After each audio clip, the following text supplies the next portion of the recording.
बहुत ही ज्यादा चर्चे में है पत्रकार, बहुत यंग है, एनर्जेटिक है, तो उनका मैं नाम लेना चाहूंगा द माइक न्यूज की तरफ से। द माइक न्यूज उनका चैनल है। फाहम अंसारी,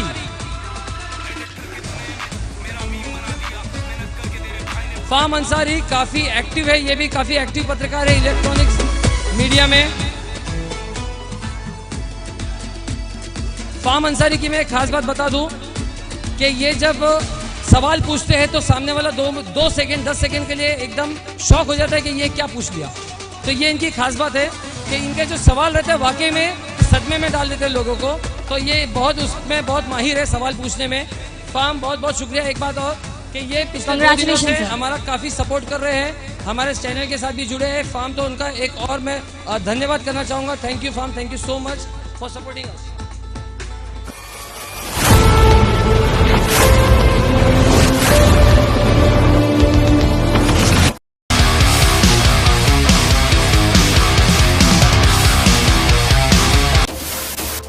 जबकि 3 का पैनल होने वाला है, तो आपके ही पार्टी के एक नगर सेवक को आप साइडलाइन कर रहे हो क्या? क्योंकि आप देखा है तो उनका बैनर भी कहीं नहीं दिख रहा है और ना वो आपकी पार्टी में दिख रहा है। ये आपका सवाल उसको लेकर बहुत हमेशा आपको जज्बा रहता है हमेशा कि आग लगाने वाला काम रहता है। ये आग लगाने वाला सवाल होना भी नहीं चाहिए क्योंकि वो है भी नहीं, गाँव में गया हुआ है।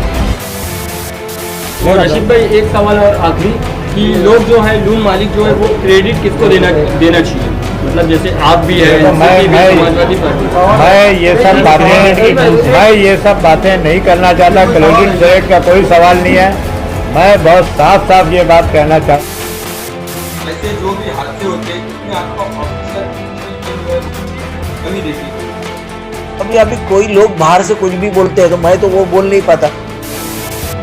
समाजवादी पार्टी अपने एमएलए के खिलाफ जो है धरना मोर्चा करेगी, क्योंकि देखा है तो राजनीतिक डिपार्टमेंट में जो डिफेंस का डिपार्टमेंट होता है इसमें एमएलए जो है चेयरमैन या वाइस चेयरमैन होता है। सर दक्षता कमेटी जो है ना, ये बहुत पुरानी चली आ रही, नई बनी नहीं कोविड की वजह से। बहुत सर भिवंडी और मुंद्रा में टोरेंट का इस तरह से बढ़ता प्रभाव दिख रहा है, उसके ऊपर आप काम करेंगे एनसीपी? अगर आपके पास कोई भी सबूत है कि टोरेंट ज्यादती कर रही है, मुझे बताइए, आपके साथ मैं टोरेंट ऑफिस में घुस जाऊँ। सर पहले मीटर लगाने का 3000 रुपये लगता था, अभी 8000 रुपये लगता है। मीटर लगाने के पैसे नहीं लगेंगे, मैं टोरेंट वालों से बात कर लूँगा। शायद भाई आपने कहा कि जितने भी कॉर्पोरेशन से सब निकम्मे, तो 18 भागने के बाद जो बचे कांग्रेस के वो भी निकम्मे हैं या नहीं? वो तो सबसे बड़े निकम्मे 18 जो भागे। 18 के बाद जो कांग्रेस के वो अभी उसके बाद से लॉकडाउन लगा, लॉकडाउन।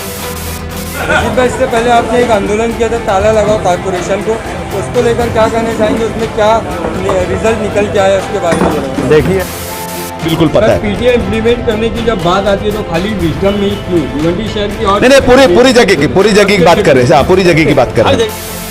सर ये जो हादसा हुआ है, घटना हुई है, ये पहली बार नहीं हुई है, इससे पहले भी बहुत सी घटना हो चुकी, तो कार्रवाई में इतनी देरी क्यों? देखिए, कार्रवाई में देरी, उसके लिए एविडेंस चाहिए। जो लोग भी कर रहे हैं उनको आज मैं मैसेज देना चाहता हूं कि देखो, सिर्फ नोटिस नहीं, सिर्फ ट्रांसफर नहीं, तुम जेल भी जा सकते हो। हाँ, मतलब सिर्फ क्रेडिट देते हो, जैसे कि सोशल मीडिया पे एक पोस्ट है उसका उन्होंने पिन किया पोस्ट सोशल मीडिया पे कि 2 लोगों पे आइटम पे थे, 2 लोगों पे हमने FIR की, जबकि FIR आज तक नहीं हुई। बिल्कुल सही बात है। अभी सोशल मीडिया के तो भाई मास्टर है वो। सर भिवंडी शहर में सबसे बड़ी समस्या IGM हॉस्पिटल है, उसमें लोगों को एम्बुलेंस नहीं मिलती। आप ही ने एक एम्बुलेंस पास किया था, 112 या 212 उसका नंबर है, वो कौनवाड़ा में सड़ रही है और इसकी पेमेंट जो उसके ड्राइवर को कॉर्पोरेशन से बराबर मिल रही है। ऐसा है, कोई भी चीज़ जो है कॉर्पोरेशन। सर एक आखिरी सवाल, आपको यहाँ से बॉडी ले जाने के लिए सरकारी एम्बुलेंस मिली कि नहीं? अरे इधर सरकारी नहीं है तो 6 घंटे से वो बेचारा 22 साल का लड़के का लाश पड़ी है।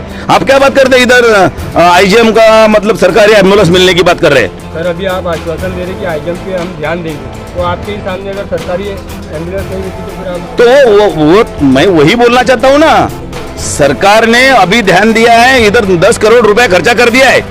अभी सरकार ने समझो, ऊपर का जो सरकार है, आरोग्य मंत्री है, CM साहब है, डिप्टी CM है, उन्होंने तो करोड़ों रुपए दिया ना, लेकिन यहाँ के लोकल लेवल को काम ही नहीं करता है। फिरोज भाई मेरा एक सवाल है, नवेद बेताब ने अपनी वीडियो में ये कहा था कि फिरोज मेमन के बाप का कानून नहीं है, कोई फिरोज मेमन के बोलने से, फिरोज मेमन के बाप के बोलने से नहीं बदलेगा। तो मैं ये पूछना चाहता हूँ कि अगर बेताब के बाप का कानून है या फिर किसी भी व्यक्ति पर इस तरह की जो टिप्पणी होना चाहिए या नहीं होना चाहिए। देखो ये बात करके तो बेताब है। तो आरिफ भाई आपने जैसे बताया कि हम स्कूल की फीस को लेकर विरोध कर रहे हैं, तो ऐसा कैसा विरोध करें कि लोगों के ऊपर मामला दर्ज हुआ है? देखा है तो नवनीत बेताब के ऊपर भी मामला दर्ज हुआ है। अब वो क्या मामला है वो तो नवनीत बेताब को मालूम है। वहाँ क्या जैसे यहाँ पे आज स्टेज लगाया गया था, वो कोई पॉलिटिकल पार्टी का नहीं था, फिर भी तमाम पॉलिटिकल पार्टी के बड़े बड़े लीडर एक हुए थे। तो ऐसा नहीं हो सकता कि भिवंडी के और भी समस्याओं पे पूरे शहर के लीडर एक मंच पे दिखाई देंगे? नहीं, बिल्कुल होना चाहिए। और ये मैं हमेशा कहता आया हूँ, मैं जब से। इमरान भाई, ये तो हो गई गर्मी की बात। अगले महीने बारिश है और हर साल बारिश में जो है गंदा पानी आता है, उससे भी लोगों को परेशानी होती है। तो उसके ऊपर कॉर्पोरेशन की क्या आपकी करनी है? देखिए, कॉर्पोरेशन की तैयारी कॉर्पोरेशन बताएगी। हमारे तरफ से हम यही बोल सकते हैं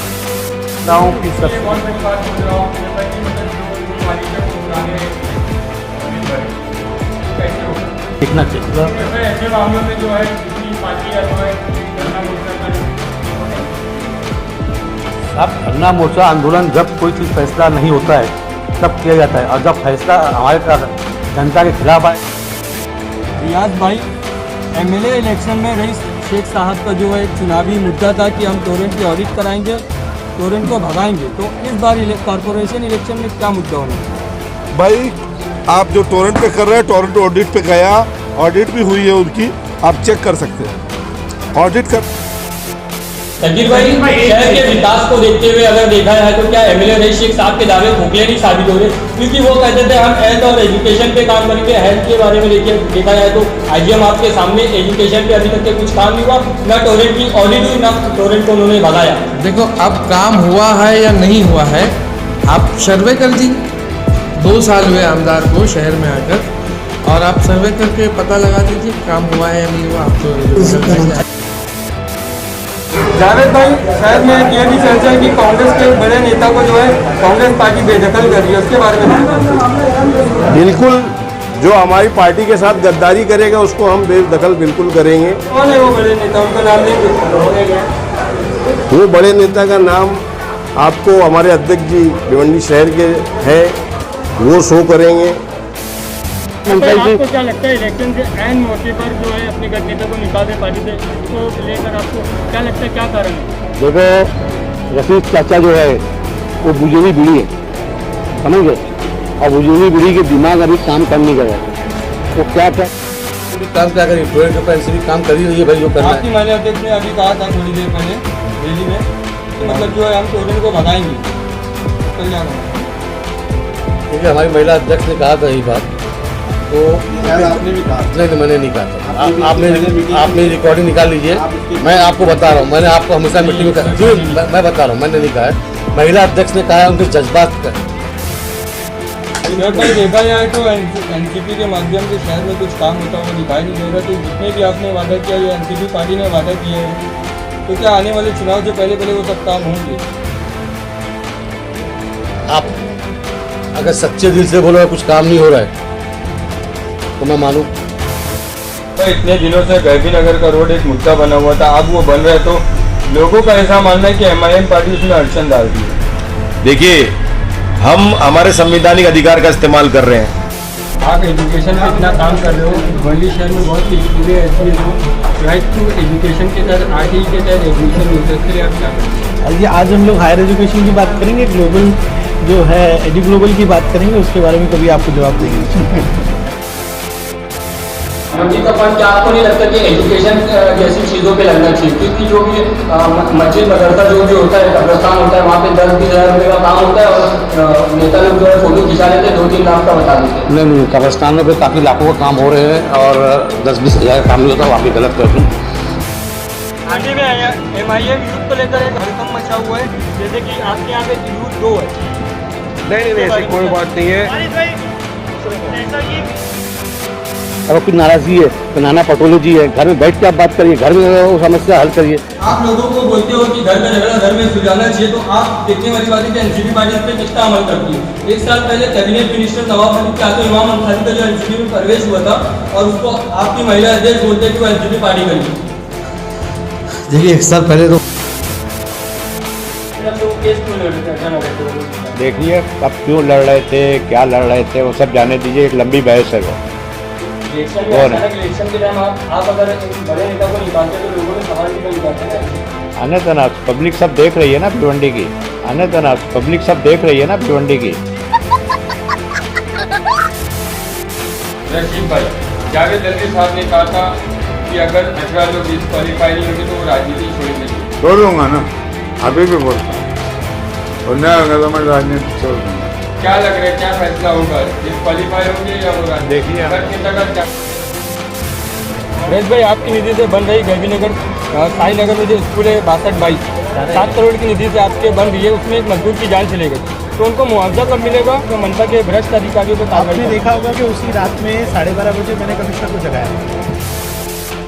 शहर में ऐसी भी चर्चा जोरों पर है कि अनिल गुड्डू जो है कांग्रेस पार्टी के अध्यक्ष पद के उम्मीदवार है। देखो ये सब जो है ना, जो बोल रहा है उन्हीं से पूछिए ना सब सवाल।